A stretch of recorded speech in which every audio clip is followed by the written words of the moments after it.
a new topic, marriage payments.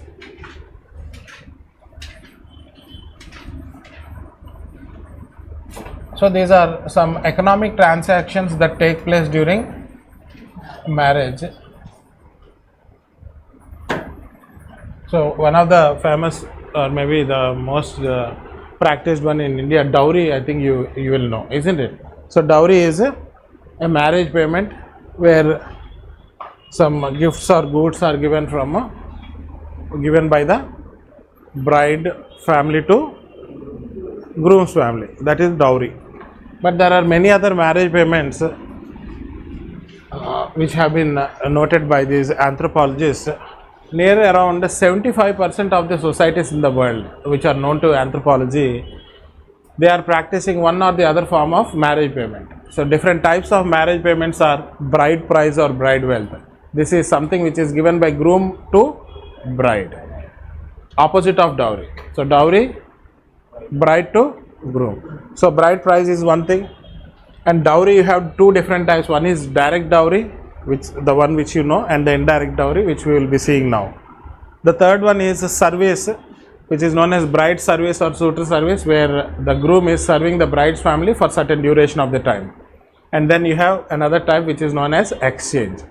So 75% of the societies which are known to anthropology are practicing one or the other form of these marriage payments.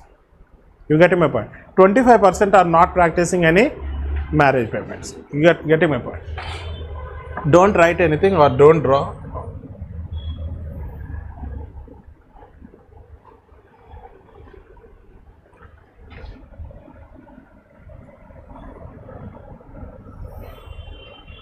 See, 44% of the societies practice bride price or bride wealth.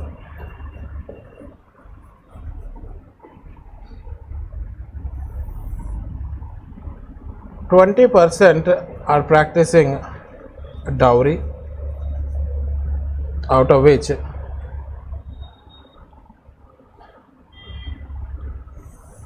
direct dowry is 8% and indirect dowry is 12%.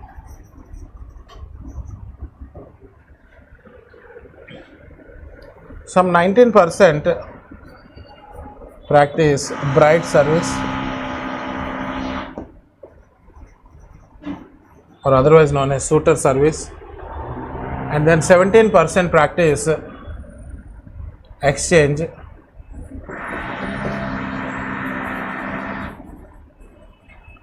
out of which 6% is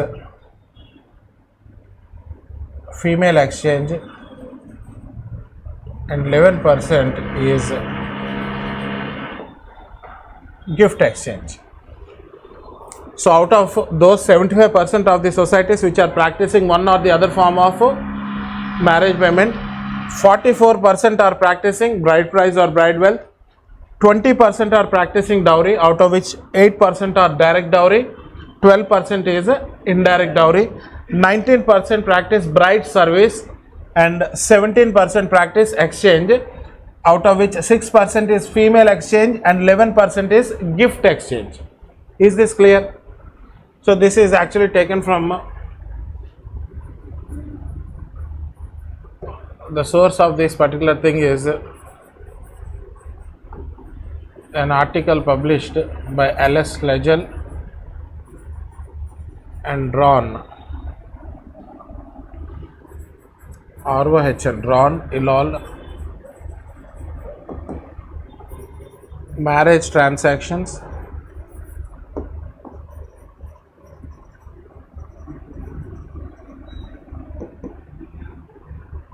labor property and status,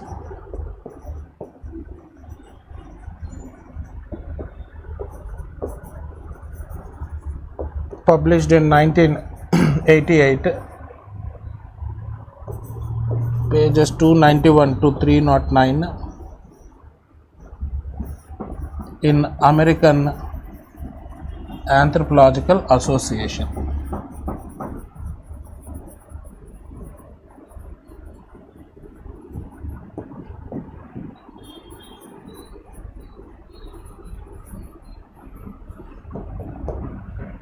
So in today's class we will see about these things.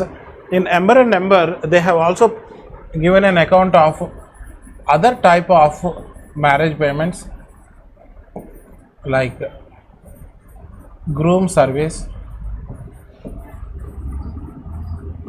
and groom price. So these are the other types of groom birth given in Ember and Ember. You get my point? So this we will discuss in today's class. So write some introduction and then you can draw this diagram and then we will discuss each one of them. Is that fine? You are happy? So please write. It's not that man marries a maid. It's not that man marries a maid.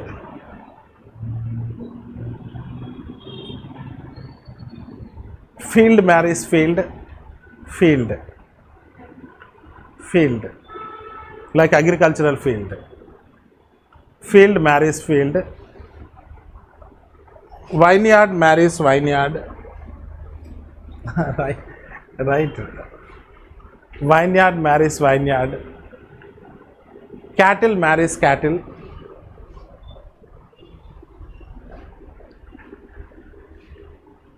Goes a German peasant saying. Goes a German peasant saying. So this is the this is a saying. What is this saying? It is not that a man is marrying a maid. Who is marrying whom? Field is marrying field. Vineyard is marrying vineyard. Cattle is marrying cattle, because in marriage these economic transactions are taking place, no? So this is a German peasant saying. Please write. It shows the reality. It shows the reality in some societies.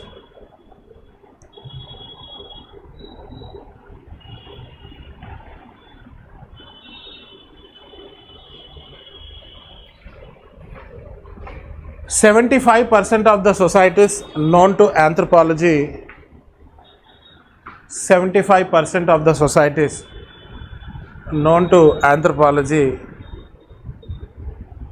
practice one or the other types of marriage payment. One or other types of marriage payments.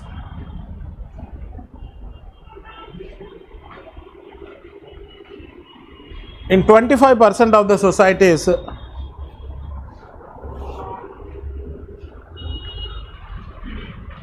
no marriage payments have been recorded.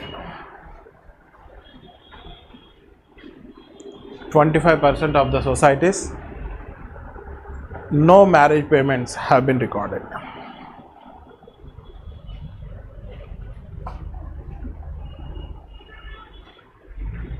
In most of the societies,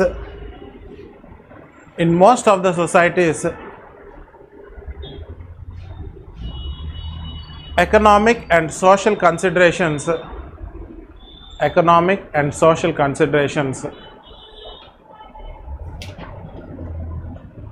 are not just for the married couple,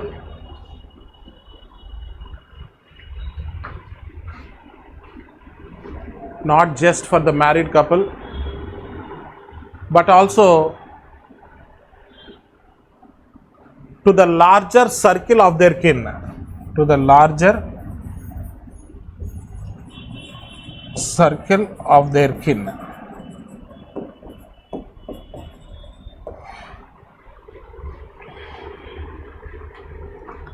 Different types of marriage payments include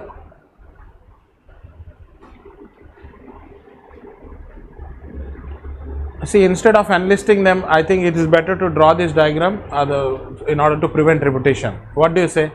You want to enlist and then draw this diagram again, or diagram is sufficient? Diagram is sufficient, no? So please draw the diagram. And after below the diagram, you write the source, and after that you can mention the other types also, groom service and then groom price or groom wealth. If you are not able to see any of these letters clearly, you can please ask. Okay, for your convenience, I'll say one more time. 44% bride price or bride wealth, 20% dowry,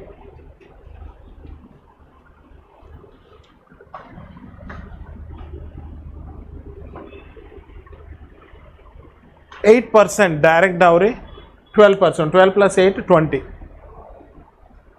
Yes.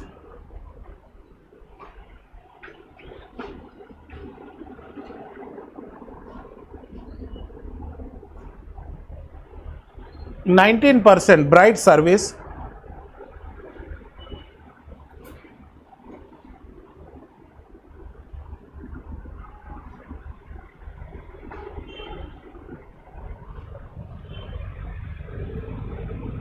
17% exchange, 6% is female exchange, and 11% is a gift exchange. So below the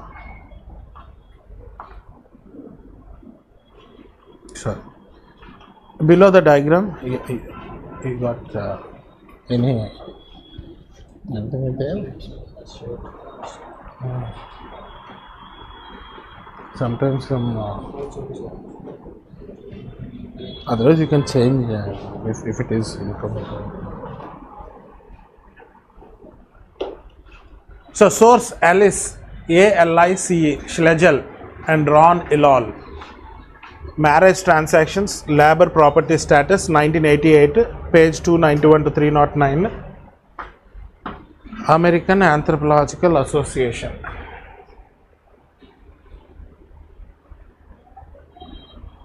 Other types mentioned in number and number, these two you can write.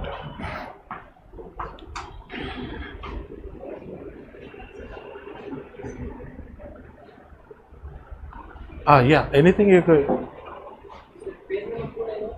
309, 309, 3, 291 to 309.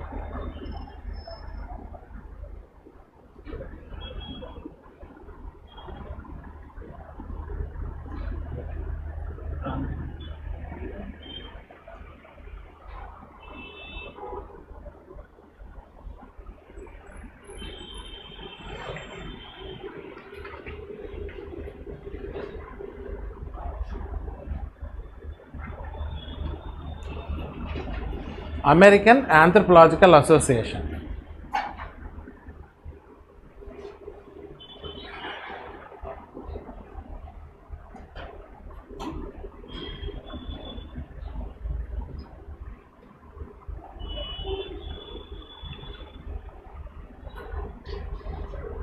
See, before I forget, tomorrow and day after tomorrow you will have class, because next coming week we have some holidays.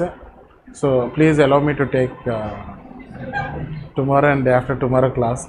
Monday will be holiday because I have to attend some of my personal work.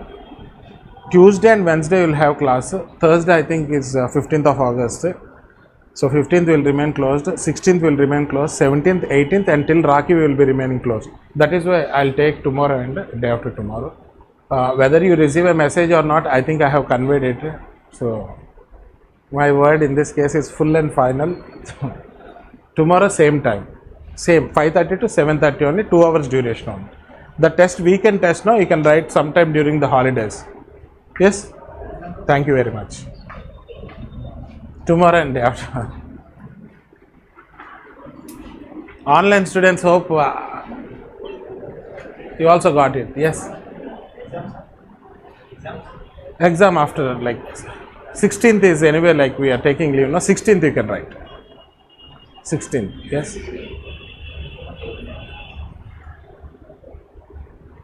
You have taken down this one? As of now, you remember class for tomorrow and day after tomorrow. Slowly we'll talk about other things also. So this is about marriage payments. So first one is bride price or bride wealth.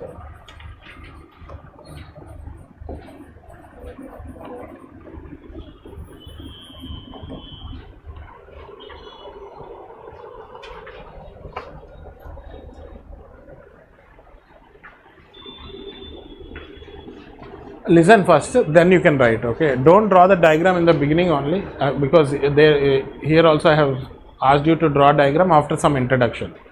So please be patient, I will give you time to draw everything. Okay, so don't draw along with me. If I say, then you can draw, otherwise it's like it will.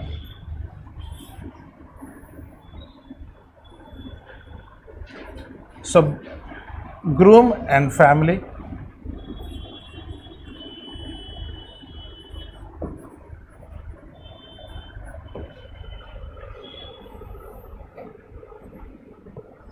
bride and family. So who is giving whom? Groom and family giving to bride and family. For what they are giving, or maybe they are giving some cash or kind. Cash is not so prevalent in primitive societies where they are following, so it is present to a very lesser extent or almost absent. Generally they prefer to give kind. Kind is nothing but some gifts or something. So groom family is trying to compensate bride family for the loss bride's family is experiencing, because in marriage you can consider that groom's family is a gaining family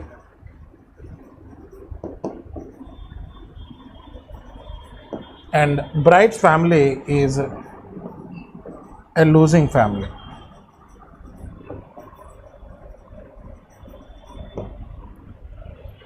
Why groom's family is considered as a gaining family? Because they are gaining a person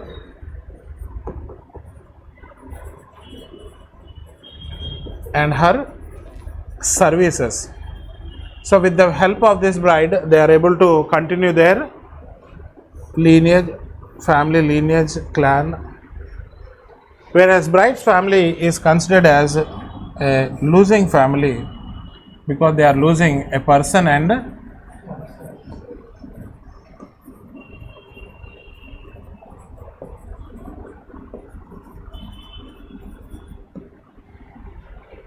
so in order to compensate for this loss,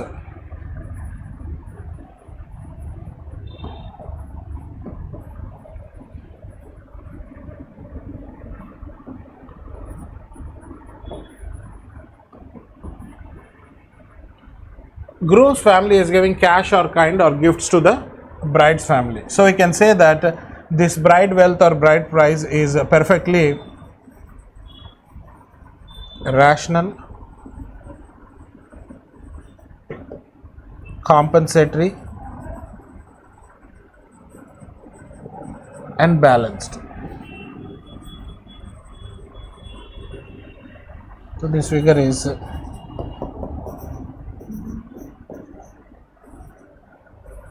see, this bride price or bride wealth is generally the feature of egalitarian horticultural societies.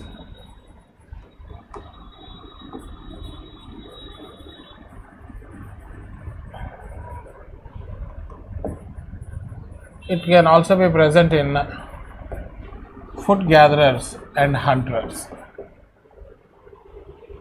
See, it was practiced in South India sometime before under the name of Voli. It's also known as Kanya Sulk in South India. In North India, it was earlier practiced under the name Dayabag.